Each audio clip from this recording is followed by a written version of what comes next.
हर साल हम देखते हैं बजट तो अनाउंस हो जाता है, सरकारी अस्पतालों को शायद वो मिल भी जाता होगा, लेकिन वहाँ पर भी सहूलियात हमें नाकाफ़ी दिखाई देती हैं। और आबादी के एतबार से अगर हम बात करें ख़ासतौर पर कराची की, तो कराची में तो वैसे ही सरकारी अस्पतालों की बहुत ज़्यादा कमी है। इस शोबे में अभी मज़ीद क्या कुछ करने की ज़रूरत है?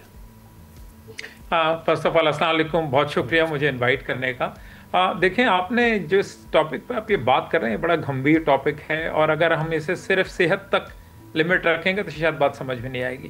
पहले तो मैं अप्रिशिएट करूंगा इस बात को जिसका आपने भी जिक्र किया कि इस साल सूबाई हुकूमतों के सेहत के बजट बहुत बेहतर हैं पहले से। पिछले ईयर ऑन ईयर अगर हम कंपेयर करें तो इम्प्रूवमेंट है, शुक्र अल्हम्दुलिल्लाह।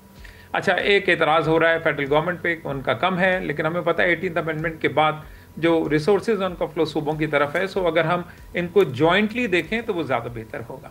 अच्छा, आपने बहुत ज़रूरी और बहुत अहम चीज़ की तरफ निशानदेही की है कि अगर इतने सारे पैसे एलोकेट हों तो मसाइल क्यों नहीं हल होते। एक बात हमें ये जानने की ज़रूरत है, हमारे कुछ बुनियादी मसाइल हैं। बजट एक साल का तखमीना है, एक साल के एक्सपेंडिचर है, एक साल की इन्वेस्टमेंट है, और सिर्फ इस एक साल के रिसोर्स एलोकेशन से हम उन मसाइल का अहाता नहीं कर सकते जो पाकिस्तान जैसे बड़े मुल्क जो फेस करते हैं, और ख़ासतौर पे जब हमारा ताल्लुक डेवलपिंग कंट्री से। माजी में जाने के बजाय अगर हम फ्यूचर की तरफ देखें तो ज़रूरत किस बात की है? ज़रूरत यह है कि हम एक 5, 10, 15, 20 साल प्रोग्राम बनाएं, और सिर्फ सेहत और तालीम यानी हेल्थ एंड एजुकेशन इसके गिर्द को रोटेट करें, और ईयर ऑन ईयर फिर एलोकेशंस को ट्रैक किया जाए कि वो मतलूबा नताइज दे रहे हैं कि नहीं। नंबर 1।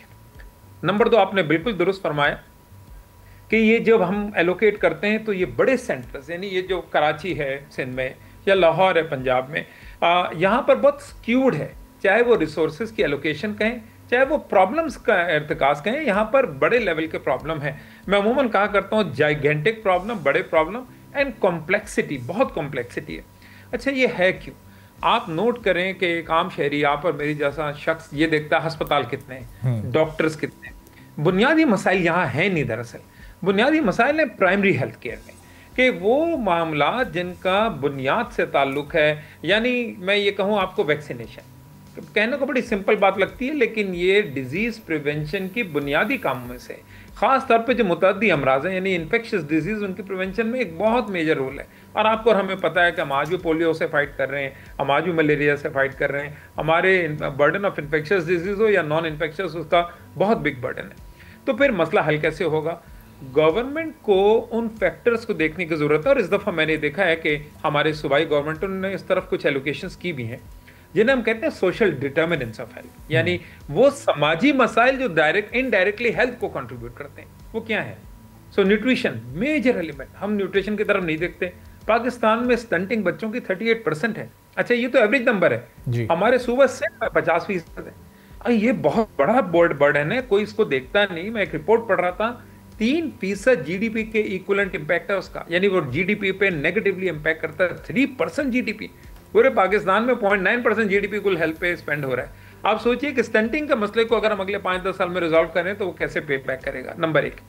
नंबर 2, साफ पानी, सैनिटेशन, ये तमाम मामला जिन्हें हम सोशल डिटर्मिनेंट्स ऑफ हेल्थ कहते हैं, एजुकेशन, अवेयरनेस, इस तरफ काम कम होता है। इंफ्रास्ट्रक्चर इस तरफ होना चाहिए, कम्युनिटी हेल्थ प्रोग्राम्स की तरफ इन्वेस्टमेंट हो।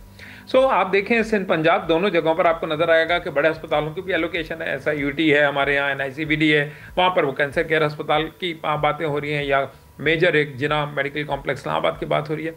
ये ज़रूरी है, ऐसा नहीं कि ये ज़रूरी नहीं है। अक्सर मैं एक मिसाल देता हूँ, अगर हम सफ़र में हों और कश्ती में सुराख हो जाए तो ज़ाहिर है पहली ख्वाहिश क्या होगी हमारी कि हम वो जो पानी आ रहा है उसे हम बाहर फेंकते रहें। ये कहलाता है बड़े अस्पतालों का काम कि भाई बीमारी आ गई है, उसका इलाज करना है, लेकिन भाई इससे प्रिवेंट भी तो करना है। How do we prevent it? अगर हम इसे प्रिवेंट करें तो इन बड़े अस्पतालों का बर्डन भी कम होगा over a period of time. ये 1-2 साल में होगा नहीं, इसलिए कि पूरी जनरेशंस लग जाती हैं सिस्टम को इम्प्रूव करने में। सो मैं ये समझता हूँ पब्लिक प्राइवेट, आपने एक बात की कि हम क्या कर सकते हैं इस हवाले से। सो देखें, गवर्नमेंट की कुछ बड़ी स्ट्रेंथ्स हैं, हमें इसका इदराक करना चाहिए।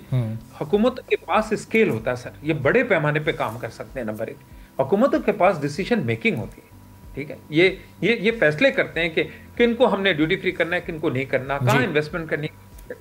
और तीसरी सबसे अहम बात ये, गवर्नमेंट के पास डायरेक्शन होती है, उसे पूरे मुल्क का जो वो अहता कर सकते हैं, एक प्राइवेट सेटअप हमारी तरह का नहीं कर सकता। सही। अच्छा, प्राइवेट सेक्टर की क्या खसूसियात है? प्राइवेट सेक्टर, मुझे इजाजत दीजिए ये बात कहने की, एफिशिएंट होते हैं, ये रिसोर्सेज का अच्छा इस्तेमाल कर लेते हैं। सो अगर ये दोनों हाथ मिलाएं तो वो डायरेक्शन, वो रिसोर्सेज की अवेलेबिलिटी और वो स्किल जो गवर्नमेंट के पास है और with efficient system in a private sector. Subscribe करें और बेल दबाएं ताकि कोई खबर रह न जाए।